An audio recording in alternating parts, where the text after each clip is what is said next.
Seorang mahasiswi di Gorontalo harus mendekam di penjara usai ditetapkan sebagai tersangka akibat menggelapkan 11 unit laptop. Ironisnya, perbuatan itu dilakukan untuk membiayai kekasih yang gemar judi online.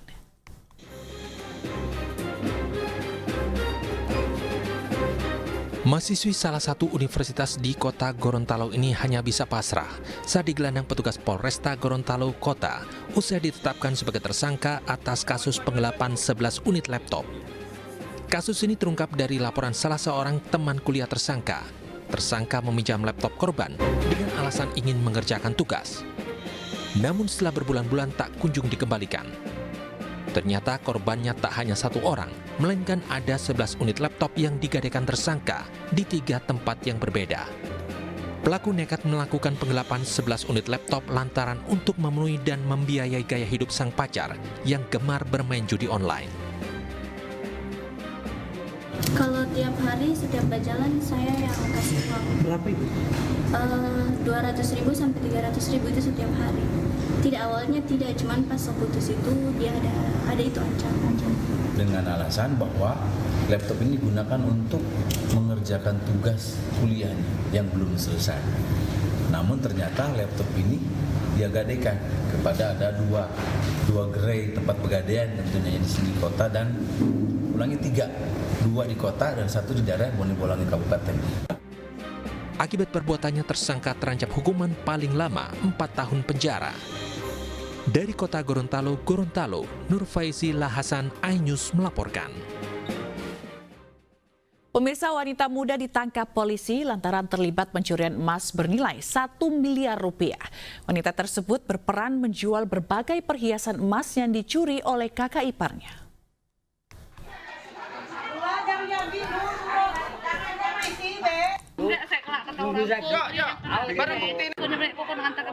Wanita muda diduga terlibat pencurian emas di rumah warga. Tak berkutik dipergoki membawa emas terbungkus plastik di tangan. Tak kuasa menahan emosi, korban yang mengenal pelaku berusaha menyerang namun dilerai warga. Korban pun histeris dan pingsan hingga dibantu warga untuk dievakuasi ke dalam rumah. Sebelumnya korban kehilangan emas batangan antam seberat 20 gram, berbagai jenis perhiasan emas 24 karat seberat 2.000 gram, serta uang tunai 40 juta rupiah dengan total kerugian ditaksir mencapai 1 miliar rupiah. Dan berdasarkan hasil pemeriksaan, pelaku merupakan komplotan yang berperan menjual emas hasil curian yang dilakukan kakak ipar. Polisi juga mengamankan 2 pelaku lainnya dan mengejar 1 orang yang masih buron.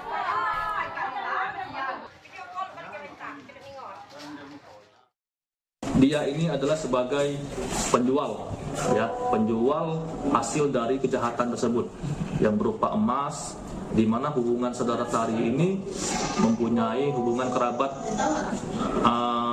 selaku kakak ipar dari pelaku.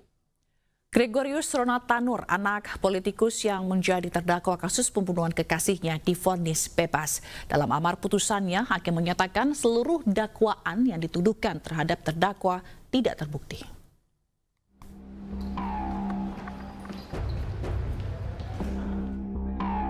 Gregorius Ronald Tanur, anak anggota DPR RI yang menjadi terdakwa kasus pembunuhan kekasihnya, Dini Sera Afriyanti, divonis bebas. Dalam amar putusan, majelis hakim yang diketuai oleh Erin Tuadamanik membebaskan terdakwa atas segala dakwaan dari jaksa penuntut umum karena dianggap tidak terbukti secara sah dan meyakinkan bersalah melakukan pembunuhan. Sah dan meyakinkan bersalah melakukan tindak pidana sebagaimana didakwakan dalam dakwaan pertama pasal 338 KUHP atau kedua pasal 351 ayat 3 KUHP atau ketiga ke 1 pasal 359 KUHP dan kedua pasal 351 ayat 1 KUHP. Membebaskan terdakwa oleh karena itu dari seluruh dakwaan penuntut umum di atas. Mendengar putusan dari hakim, jaksa penuntut umum mengaku pikir-pikir untuk melakukan upaya hukum lanjutan atas putusan tersebut. Sementara Gregorius Ronald Tanur menyatakan dirinya bersyukur atas putusan hakim. Sekarang bebas. Tidak apa-apa, yang penting Tuhan yang buktikan. Yang penting Tuhan yang buktikan yang benar. Terima kasih. Semua saya serahkan pada kuasa hukum aja. Sebelumnya, Gregorius dipidanakan setelah diduga melakukan pembunuhan dan penganiayaan terhadap kekasihnya Dini Sera Afrianti di basement Mall Landmark, Surabaya. Atas peristiwa tersebut, jaksa menuntut Gregorius dengan ancaman hukuman 12 tahun penjara. Namun dalam persidangan, hakim menyatakan seluruh dakwaan jaksa penuntut umum terkait pembunuhan dan penganiayaan yang dituduhkan terhadap terdakwa tidak terbukti. Dari Surabaya, Jawa Timur, Hari Tambayong, iNews melaporkan. Sidang vonis kasus pembunuhan yang melibatkan anak anggota DPR dipimpin oleh 3 hakim. Siapa saja mereka?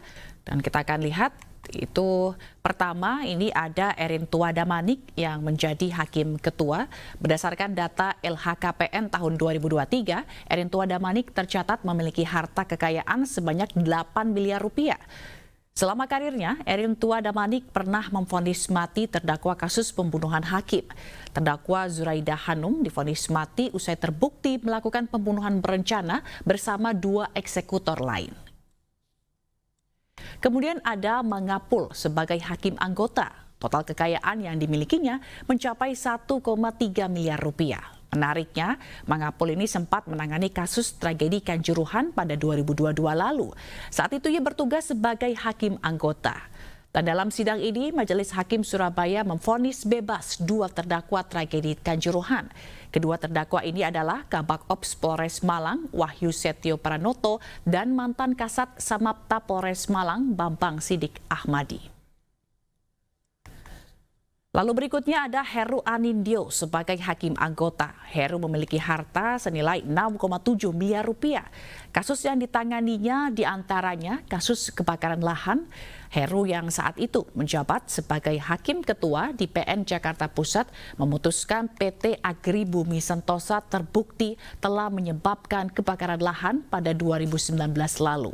Kebakaran lahan ini terjadi di Kalimantan Selatan dengan luas lahan mencapai 1.500 hektar.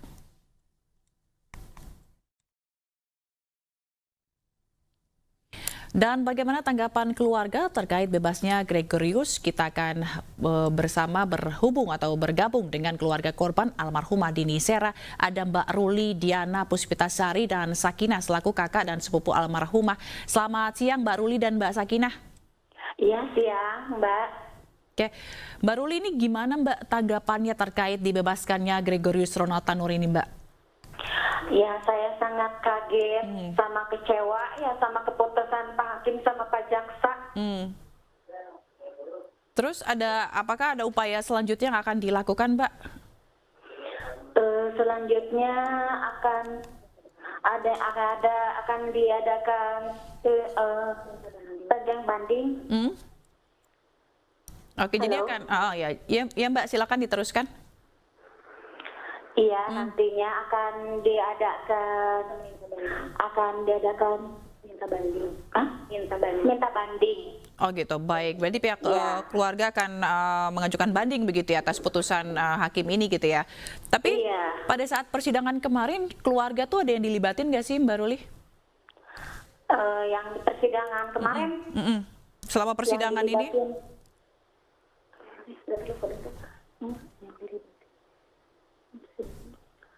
Cuman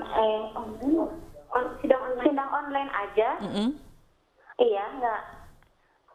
Tapi sempat hadir ke persidangannya atau tidak, Mbak? Enggak, cuman sidangnya kan sidang online. Oke, tapi cuman melalui online aja. Tapi Mbak memantau persidangan itu bagaimana dakwaan-dakwaan disebutkan dan segala macamnya? Aku nggak dengar. Baik, Mbak Ruli, nggak apa-apa. Iya, bentar. Oke. Baik, Mbak Ruli. Mbak Ruli, tapi ini kan hakim menyatakan ya Mbak bahwa pelaku ini tidak terbukti secara sah gitu ya dan meyakinkan bersalah melakukan pembunuhan terhadap Dini. Lalu sebenarnya seberapa yakin untuk keluarga khususnya Mbak Ruli gitu ya sebagai kakak kandung dari korban terhadap pelaku ini? Halo? Ya, Mbak Ruli bisa dengar suara saya? Iya, baru jelas. Siap. Ya, Mbak Ruli.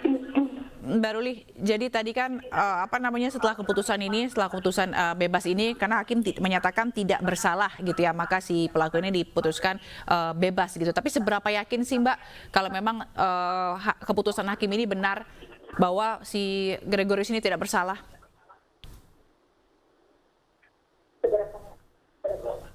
Bisa diulang lagi, soalnya kurang jelas. Baik. Baik, mungkin bisa dibantu atau seperti apa Mbak Ruli? Iya. Baik. Bisa diulang lagi pertanyaannya, Baik. Jadi atas putusan hakim ini, karena kan si Gregorius ini kan diputuskan bebas begitu, divonis bebas gitu ya. Nah, tapi seberapa yakin sih keluarga gitu Mbak Ruli, Mbak Sakinah terhadap putusan hakim ini bahwa si pelaku ini tidak bersalah dan tidak membunuh adik Anda, Dini Serah? Gini ya Kak, kan kita udah sidang terus udah ada bukti-bukti juga kan, ada bukti otopsi, terus ada bukti CCTV dan lain-lain. Aku juga bingung kenapa hakim memutuskan divonis bebas, karena di sidang yang terakhir kemarin saja jaksa menuntut 12 tahun. Benar. Jadi ya apalagi saya yang datang ke sana ya saya tidak percaya. Apa bisa bebas gitu. Oke. Apa kejanggalan yang Mbak Sakinah temui dalam kasus ini? Ada nggak, Mbak? Mungkin saya merasa kasusnya diulur-ulur ya. Karena saya sering tanya ke cara saya, kayaknya lama banget ya, kok nggak jalan-jalan gitu. Nah, itu juga saya tanya gimana nih? Kapan mau sidang? Oh ternyata berkasnya katanya belum lengkap. Nah ternyata mungkin kenapa diulur-ulur ya ini yang terjadi. Oke, balik salah satu kejanggalannya adalah waktu ya, proses dari pengungkapan kasus ini yang begitu lama gitu. Tapi kalau misalnya dari Mbak Sakinah sendiri, Mbak Sakinah percaya nggak sih kalau misalnya emang si Ronald ini terbukti nggak bersalah gitu Mbak, kalau melihat dari dugaan-dugaan dan pada saat kejadian gitu ya? Walaupun memang hakim meringankan karena dibilang Gregorius ini sempat membawa atau sempat membantu korban ke rumah sakit. Ya, mungkin kalau aku ya tidak percaya karena di hasil otopsi aja memang ada luka di bagian kepala. Terus kan di media online juga pasti ada itu memang dipukul oleh botol kan. Terus dalam bukti video kan ada memar-memar, ada apa gitu kan. Itu kan buktinya nyata dan jelas gitu. Oke. Tapi kalau misalnya selama ini gitu Mbak, kalau nggak salah korban itu pernah sempat curhat juga gitu ya soal penganiayaan yang dilakukan gitu ya. Itu Mbak mengetahui soal penganiayaan itu? Kebetulan sih kalau saudara saya nggak pernah cerita ya kalau soal ada apa. Karena taunya ya pasti ceritanya yang baik-baiknya aja, kalau buruk-buruknya tuh juga pernah cerita. Tapi Mbak Sakinah dan Mbak Ruli mengenal nggak sih pelaku ini, si Gregorius ini? Pernah datang gitu, mungkin mengenalkan korban, mengenalkan kepada keluarga ini pacar saya atau seperti apa? Nggak pernah sih. Saya pun taunya itu dari status almarhum ya, tahu si tersangka itu. Cuman kalau mengenal orangnya lebih jauh itu nggak sama sekali. Oke, jadi nggak mengenal dan keluarga tidak percaya dan kecewa ya atas keputusan hakim ini ya Mbak ya. Dan sangat. Baik, untuk upaya bandingnya sudah ada pengacara dan bagaimana sejauh ini prosesnya Mbak? Sudah. Jadi dari tim kuasa hukum kami lagi mempersiapkan untuk aju banding. Oke, baik, semoga nanti pengajuan bandingnya lancar begitu ya kalau memang pelaku ini terbukti bersalah, dan kami juga mengucapkan untuk bersimpati gitu atas kasus ini, tapi tetap terus semangat membela keadilan. Terima kasih Mbak Sakinah dan Mbak Ruli, kakak kandung dari korban Dini Serah, telah bergabung di iNews Siang. Salam sehat selalu Mbak, sampai jumpa.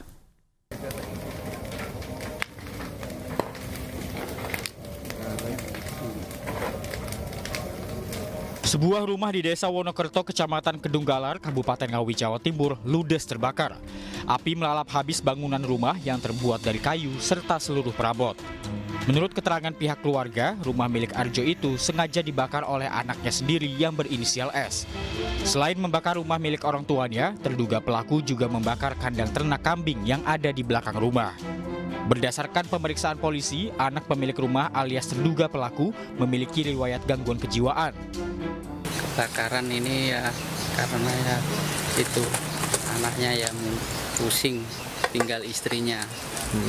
Nah, terus itu pengen bakar rumahnya ibunya. Dan memang anak korban ini memiliki riwayat adanya gangguan kejiwaan yang mana dari tahun 2010 sudah menjalani perawatan. Kemudian hal itu diperparah lagi semenjak istrinya yang meninggal dunia. Usai kejadian, terduga pelaku langsung dibawa ke RSUD Dr. Suroto Ngawi untuk pemeriksaan kejiwaan. Sementara orang tua dan anak terduga pelaku dievakuasi ke rumah kerabat karena mengalami trauma. Dari Ngawi, Jawa Timur, Asfi Manan, iNews melaporkan. Pemirsa, baru-baru ini viral di media sosial, pasien anak memadati salah satu rumah sakit di Jakarta untuk melakukan cuci darah karena menderita gagal ginjal akut. Gaya hidup yang kurang sehat menjadi salah satu penyebab gagal ginjal pada anak.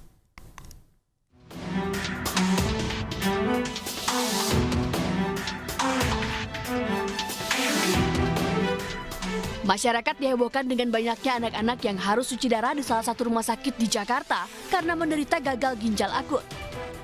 Hal ini membuat banyak orang sadar bahwa penyakit gagal ginjal tidak hanya terjadi kepada orang dewasa saja, tetapi anak-anak pun bisa mengalaminya. Merespon fenomena tersebut, Ikatan Dokter Anak Indonesia atau IDAI mengatakan, setidaknya 1 dari 5 anak Indonesia berusia 12 hingga 18 tahun berpotensi mengalami kerusakan ginjal. Salah satu penyebabnya karena gaya hidup yang kurang sehat.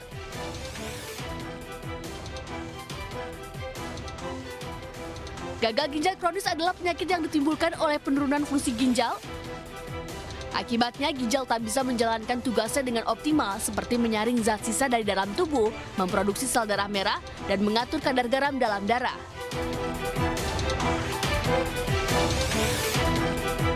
Kebiasaan buruk yang dapat merusak ginjal diantaranya kurang minum air putih,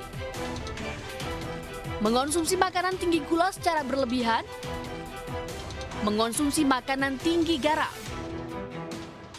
dan sering memakan produk-produk makanan olahan. Sementara itu, gejala gagal ginjal yang harus diwaspadai oleh orang tua, diantaranya pembengkakan atau edema pada wajah, tangan, kaki, dan perut, perubahan dalam frekuensi dan warna urin, penurunan nafsu makan dan mual, nyeri punggung dan perut, mengalami tekanan darah tinggi, serta kulit pucat dan gatal.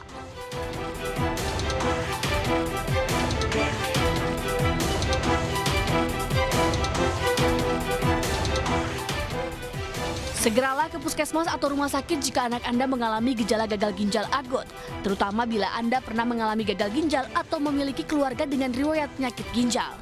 Tim Liputan, iNews melaporkan. Dan untuk membahas lebih dalam mengenai kasus gagal ginjal pada anak, kita sudah terhubung dengan Ketua Ikatan Dokter Anak Indonesia, Dr. Piprim Basara Hinuarso. Selamat siang, Pak. Selamat siang, Mbak. Oke, Pak Piprim. Baik, Pak. Pak Piprim, ini masyarakat dihebohkan dengan maraknya pasien gagal ginjal akhir-akhir ini, gitu ya. Jadi benar nih, Pak, ya, banyak anak-anak yang berobat di RSCM. Apa sih, Pak, sebenarnya penyebabnya ini, Pak? Ya, sebetulnya saya luruskan dulu ya, bahwa di RSCM itu kan memang ada unit hemodialisis yang khusus anak-anak, ya, dipisah dengan dewasa. Nah, kalau di tempat lain itu dialisisnya masih dicampur anak dan dewasa.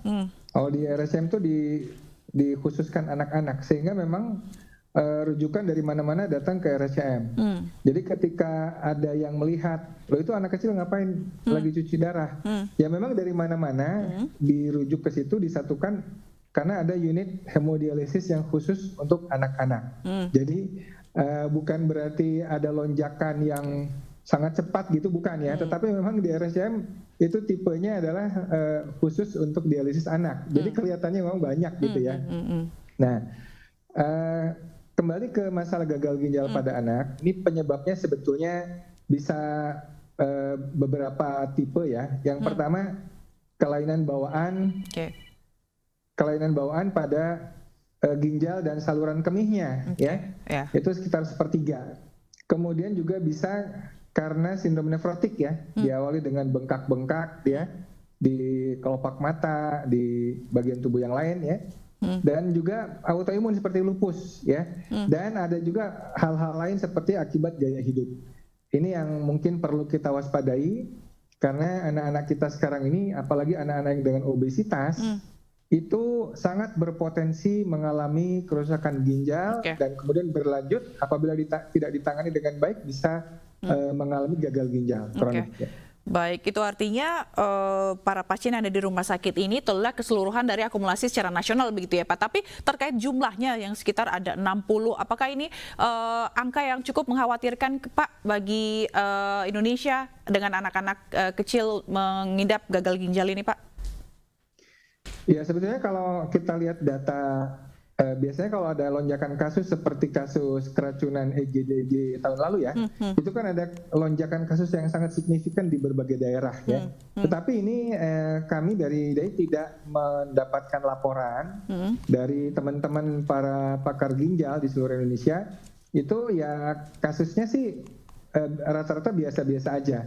Hanya memang ada satu survei ya, itu yang cukup membuat kita kaget ya, bahwa tadi sudah disebutkan juga sebetulnya, pada anak-anak remaja 12-18 tahun, dilakukan survei pada 400 anak, itu 23%-nya ada protein di urinnya dan 20%-nya ada darah samar di urinnya. Nah ini adalah tanda awal atau fase awal kerusakan ginjal pada anak tersebut, dan ini perlu kita waspadai.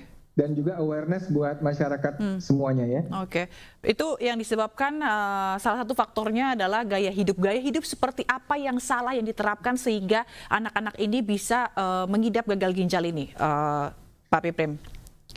Ya, sebetulnya ada beberapa upaya ya untuk memperbaiki gaya hidup agar lebih sehat pada anak-anak kita ya. Yang pertama adalah dibiasakan minum air putih ya. Itu dari rumah itu upayakan anak-anak kita itu minum cukup air putih dengan jumlah yang cukup ya. Misalnya anak berat 20 kilo minimal 1,5 liter. Berarti disesuaikan dengan beratnya. Ya, mau lebih banyak lebih baik tentu saja ya. Air putih tapi. Nah, hindarkan betul minuman-minuman yang mengandung gula atau pemanis lainnya seperti yang ada di dalam soft drink atau minuman-minuman manis yang jumlahnya ratusan jenis ya, yang ada di minimarket. Ini kalau dikonsumsi terus-menerus, itu tentu saja sangat berbahaya bagi kesehatan, tidak hanya ginjal, tapi bisa juga bikin obesitas, diabetes dan lain-lainnya. Ketiga, perhatikan asupan obat-obatan ya. Obat-obatan juga jangan sembarangan dikonsumsi, terutama obat-obatan yang tidak ada indikasi dokter. Apabila dikonsumsi terus-menerus ini juga sangat berpotensi bahaya. Keempat adalah masalah obesitas. Ini obesitas sangat-sangat berhubungan dengan masalah ginjal di kemudian hari. Ini prosesnya tidak tiba-tiba, tapi perlahan. Karena anak obesitas itu biasanya juga ada inflamasi kronik, low grade inflammation. Kemudian juga nanti ada resisten insulin. Itu kesemuanya apalagi juga nanti meningkat ROS-nya ya, reactive oxygen species. Itu akan berkontribusi untuk kerusakan ginjal. Dan juga tidak kalah pentingnya anak-anak kita dianjurkan untuk senantiasa aktif bergerak berolahraga. Karena aliran darah yang cepat, aliran darah yang terpicu pada saat olahraga itu akan memperbaiki sirkulasi darah, termasuk sirkulasi ke dalam ginjal, dan juga meningkatkan imunitas kita dan juga membuang toksin-toksin juga lebih efektif lagi ketika aliran darah itu dipercepat pada saat kita rajin berolahraga. Oke, tapi mungkin ini Pak, tadi yang telah disampaikan gitu ya, yang harus dihindari, tapi mungkin masih banyak orang tua yang tergoda untuk ngasih anaknya. Apa yang harus dikuatkan ke orang tua agar orang tua ini bisa lebih disiplin gitu untuk tidak memberikan anak-anaknya dengan seperti yang Bapak sebutkan tadi, gaya hidup yang salah tadi? Ya, minuman manis ataupun snack-snack yang ultra processed food ya. Snack junk food itu masalahnya adalah sangat lezat. Itu dia Pak. Hiperpalatabilitas ya. Dan ini membuat anak adiksi.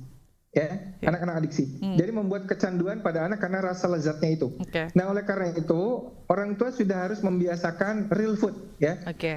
Upayakan asupan protein hewani didahulukan. Juga serat ya, sayur itu didahulukan sebelum memberi yang lain-lain, karena kalau anak sudah kenyang dengan protein hewani maka keinginan dia untuk lapar, untuk craving snack-snackan akan berkurang.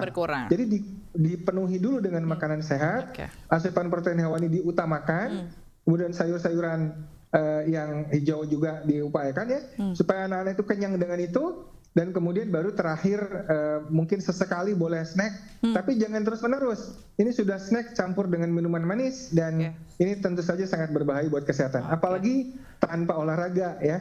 Ini jadi nggak ada pengeluaran kalori yang dimakan.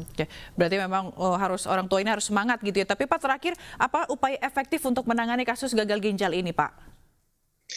Ya, anak-anak yang sudah mengalami gagal ginjal atau kidney injury yang tahap akhir ya, tahap yang terminal, ini tentu saja perlu dilakukan hemodialisis, cuci darah, ataupun peritoneal dialisis ya, cuci darah lewat perut ya. Ini tentu saja nanti ada pakarnya yang melakukan itu, tapi tentu saja harus ada deteksi awal ya. Tadi sudah disebutkan gejala-gejala awal gagal ginjal kronik ya, seperti misalkan pucat ya, anaknya jadi pendek. Nah, tapi kalau itu sudah terjadi, itu sudah terlambat sebetulnya. Itu sudah gejala akhir dari suatu masalah ginjal kronik. Harusnya preventif ya Pak ya. Ya, upaya preventifnya mungkin perlu general check up ya. Jangan lupa juga tekanan darah tinggi pada anak, ini juga bisa merusak ginjal, sehingga sebaiknya memang dilakukan check up rutin ke dokter anak yang terdekat. Baik, berarti ini juga kita memberikan semangat bagi para orang tua untuk bagaimana mereka untuk menjaga gaya hidup sehat bagi anak-anak agar tidak terjadi gagal ginjal. Terima kasih Dr. Piprim Basara, Ketua Umum Ikatan Dokter Indonesia telah bergabung bersama kami. Salam sehat selalu Pak, sampai jumpa. Ya, kita ke informasi selanjutnya. Pemirsa, Mahkamah Agung RI menolak kasasi KPK terkait mantan pejabat Direktorat Jenderal Pajak Kementerian Keuangan Rafael Alun.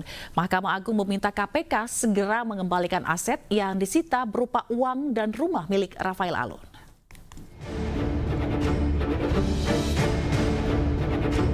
Mahkamah Agung RI menolak kasasi KPK terkait mantan pejabat Direktorat Jenderal Pajak Kementerian Keuangan Rafael Alun. Rafael Alun merupakan terdakwa kasus gratifikasi dan tindak pidana pencucian uang atau TPPU.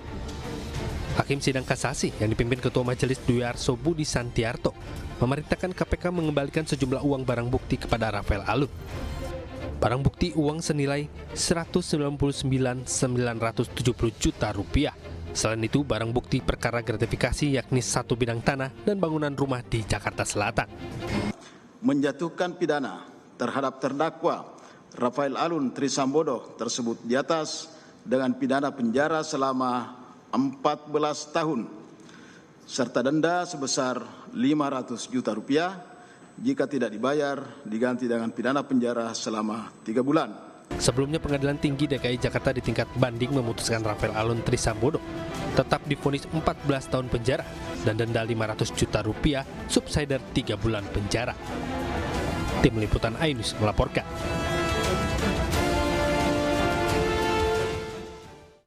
Protes keras terhadap kelambanan pemerintah menangani persoalan kedaruratan sampah. Masyarakat buang sampah ke kantor Bupati Sintang. Aksi tersebut sempat ricuh dipicu ketersinggungan peserta aksi dengan pejabat pemerintah daerah.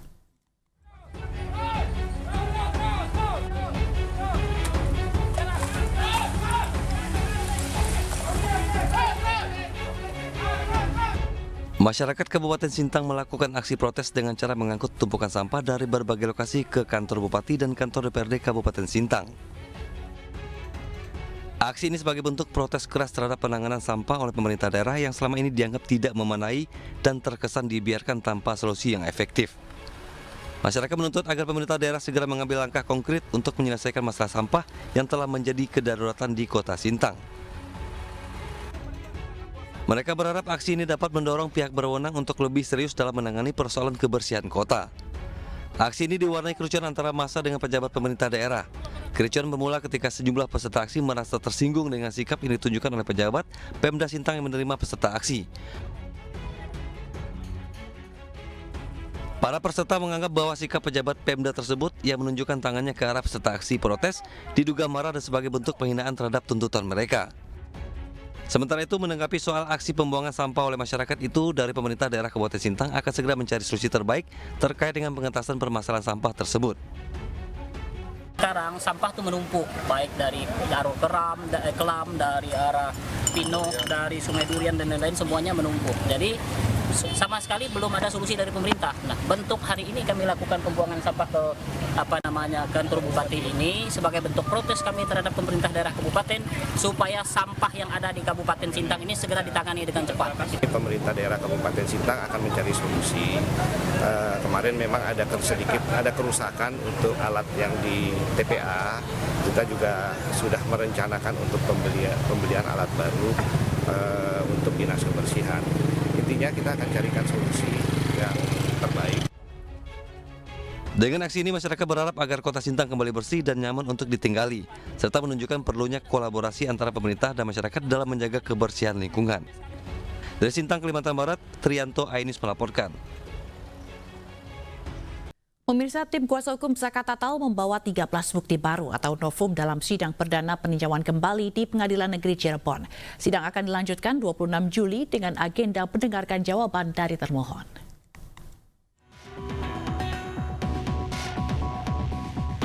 Mantan terpidana kasus Vina, Zaka Tatal, menjalani sidang peninjauan kembali di Pengadilan Negeri Cirebon. Dalam sidang, Zaka Tatal memohon agar nama baiknya dipulihkan. Sebab kuasa hukum menyebut Zaka Tatal tidak ada hubungannya dengan kasus pembunuhan Vina dan Eki. Kuasa hukum pun menyampaikan sejumlah alat bukti baru, salah satunya terkait penghapusan 2 buronan dalam kasus Vina. Dihapusnya DPO artinya perbuatan pasal 340 KUHP tidak pernah ada. Novum ini diketahui oleh Saudara Selis pada bulan Mei 2024. Dalam sidang perdana peninjauan kembali, tim kuasa hukum menyampaikan 13 novum. Sidang akan dilanjutkan pada Jumat 28 Juli 2024.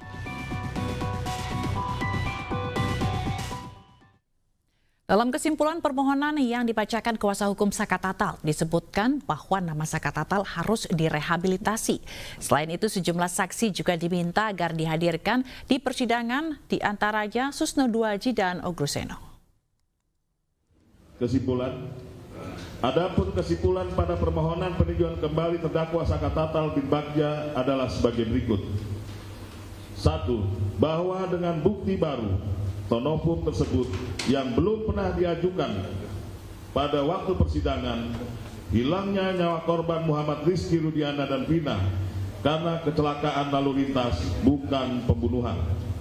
2. Bahwa jaksa penuntut umum dan hakim pada perkara akuo tidak sama sekali menggunakan ajaran kausalitas hukum pidana untuk menentukan pertanggungjawaban pidana.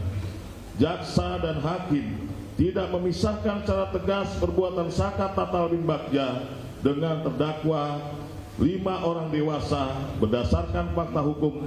Zaka Tatal bin Bagja tidak ikut terlibat pada pengeroyokan di tempat kejadian peristiwa di showroom mobil dekat SMP 11 di Jalan Perjuangan, Gang Situnggal, Kelurahan Karya Mulia, Kecamatan Kesambi, Kota Cirebon, bertempat di sebuah tanah kosong.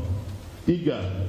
bahwa jaksa penuntut umum dan hakim pada perkara akuo tidak menerapkan diversi pada sistem peradilan pidana anak Saka Tatal bin Bagja sebagaimana yang diamanatkan pada Undang-Undang Nomor 11 Tahun 2012 tentang Sistem Peradilan Pidana Anak dan Peraturan Mahkamah Agung Republik Indonesia Nomor 4 Tahun 2014 tentang pedoman pelaksanaan diversi dalam melaksanakan sistem peradilan pidana anak, sehingga jaksa penuntut umum mengabaikan perintah undang-undang yang melanggar hukum acara pidana anak. 4. Bahwa jaksa penuntut umum dan hakim pada perkara akuo telah keliru dalam menerapkan hukum dan keliru yang nyata dalam memutus anak Saka Tatal dengan menghukum menggunakan pasal 340 KUHP.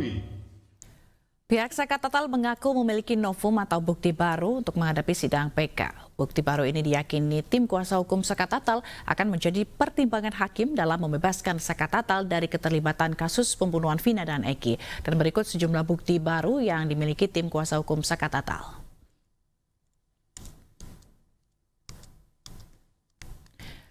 Tidak ada luka tusuk pada jenazah Eki, yakni foto pada jasad Eki tidak menunjukkan adanya bekas luka tusuk akibat samurai atau benda tajam lain. Bukti tersebut berdasarkan hasil visum dan autopsi terhadap jasad Eki. Lalu luka sabetan di muka Vina akibat DPO Andi. Foto jasad Vina menjelaskan jika luka di wajah Vina akibat sabetan samurai oleh salah satu DPO atas nama Andi. Sehingga hal ini membuktikan Saka Tatal tidak terkait atas kematian Vina. Kemudian dari hasil visum Vina, yaitu menunjukkan adanya pendarahan di hidung Vina. Lalu ditemukan serpihan daging di baut penopang lampu jalan. Bukti tersebut sesuai dengan hasil visum yang menjelaskan adanya luka di tungkai Vina, di mana hal ini menjelaskan bahwa pada tungkai bawah kanan sisi depan pada tubuh Vina terdapat luka terbuka 15 x 1 cm dan dalam 4 cm yang menyebabkan pendarahan aktif. Hal ini bertentangan dengan pertimbangan hakim dalam perkara akuo. Lalu bukti sepeda motor Eki, di mana terdapat bekas goresan akibat gesekan dengan badan jalan. Bukti ini meyakinkan kuasa hukum jika peristiwa tersebut merupakan peristiwa kecelakaan. Lalu ada juga dalam rekaman Liga Akbar, di mana berupa flash disk yang berisi file rekaman kesaksian Liga Akbar, di mana Liga Akbar ini mengaku kesaksian dalam persidangan merupakan perintah dari Kapolsek Kepetakan yang sekaligus ayah Eki, Ibtu Rudiana. Lalu yang terakhir, tidak menerapkan scientific crime investigation. Berdasarkan keterangan Kapolri, Jenderal Listio Sigit Prabowo menyebut penanganan kasus tewasnya Vina dan Eki tidak menerapkan scientific crime investigation.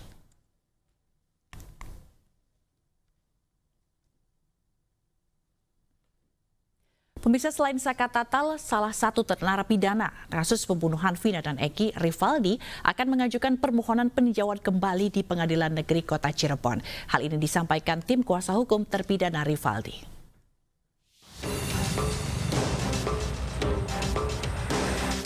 Kuasa hukum Rivaldi, salah satu tersangka kasus pembunuhan Vina dan Eki, akan mengajukan permohonan peninjauan kembali.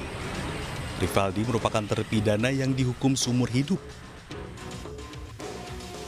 Dalam pengajuan peninjauan kembali, tim kuasa hukum terpidana meyakini bahwa Rivaldi bukan merupakan tersangka serta bernama Andika.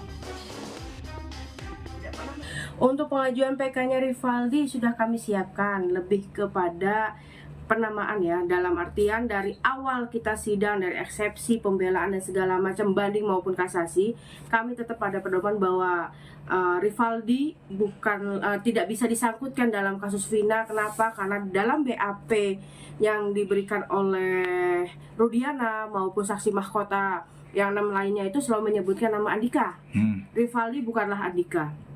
Pada saat persidangan awal itu kan selalu semuanya mengikuti BAP. Berarti kalau semuanya beralasan dari BAP bahwa si Rivaldi bukanlah Andika. Kuasa hukum Rivaldi juga akan mengajukan novum baru terkait penyamaan nama dari Rivaldi dengan Andika. Rencana pengajuan PK Rivaldi di Pengadilan Negeri Kota Cirebon ini akan dilakukan dalam waktu dekat. Pihaknya yakin bahwa Rivaldi tidak ikut terlibat dalam kasus pembunuhan Vina dan Eki tahun 2016 silam. Dari Cirebon, Jawa Barat, Toy Iskandar, iNews melaporkan. Pemirsa, uji coba makan siang bergizi digelar di Kota Solo seperti di SD Tugu 120 dari kelas 1 sampai dengan kelas 6 mendapat makan siang bergizi dan susu.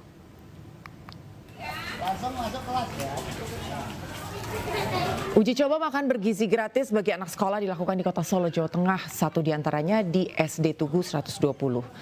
Ada 213 paket nasi dengan ayam sayur dan buah serta minum susu yang diberikan kepada anak dari kelas 1 hingga kelas 6. Rencananya makan siang bergizi ini akan digelar selama 12 hari ke depan.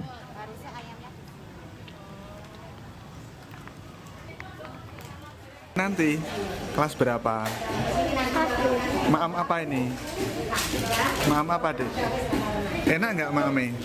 Enak ya? Coba pemberian makanan bergizi gratis buat anak sekolah. Jumlahnya ada berapa, Ibu? 213. Tujuannya untuk apa, Ibu, dengan pemberian ini, Bu? Ya, pertama untuk menambah gizi anak, yang kedua juga untuk mengedukasi anak-anak bahwa dia sebaiknya makan yang seperti ini karena dia anak-anak masih pada saat masa tumbuh kembang perlu makanan gizi yang sehat. Ada berapa, Bu, yang dibagikan kepada anak-anak untuk pagi? 213. Itu satu kali pemberian atau nanti masih ada lagi, Ibu? Masih ada lagi, insya Allah kemarin di Agustus akan memberikan selama 12. Ya pemirsa, sidang gugatan perlawanan eksekusi rumah cacat hukum di Pengadilan Negeri Jakarta Barat ditunda. Penundaan tersebut dikarenakan pihak tergugat tidak hadir dalam persidangan.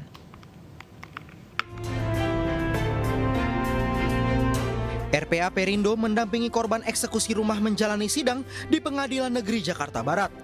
Gugatan dilayangkan para ahli waris karena proses eksekusi rumah di kawasan Kembangan itu dinilai cacat hukum. Namun penggugat kecewa usai sidang ditunda karena pihak tergugat tidak hadir. Tentunya untuk sidang hari ini yang saya harapkan tidak sesuai dengan harapan karena semua yang kita duga melakukan kecurangan terhadap saya itu tidak hadir. Kita sudah gugat kalau nggak salah 5 pihak. Kami berharap pada persidangan berikutnya, kan ini tadi sudah dibilang oleh Majelis Hakim dilanjutkan pada tanggal 6 Agustus, mereka dapat hadir ya, sehingga pihak-pihak terkait yang telah membuat cacat hukum sertifikat ini bisa bertanggung jawab. Melalui pendampingan, RPA Perindo berharap pada persidangan selanjutnya majelis memberikan keadilan dan kepastian hukum bagi penggugat. Dari Jakarta, Abdul Aziz, Aulia Syah Ramadan, iNews melaporkan.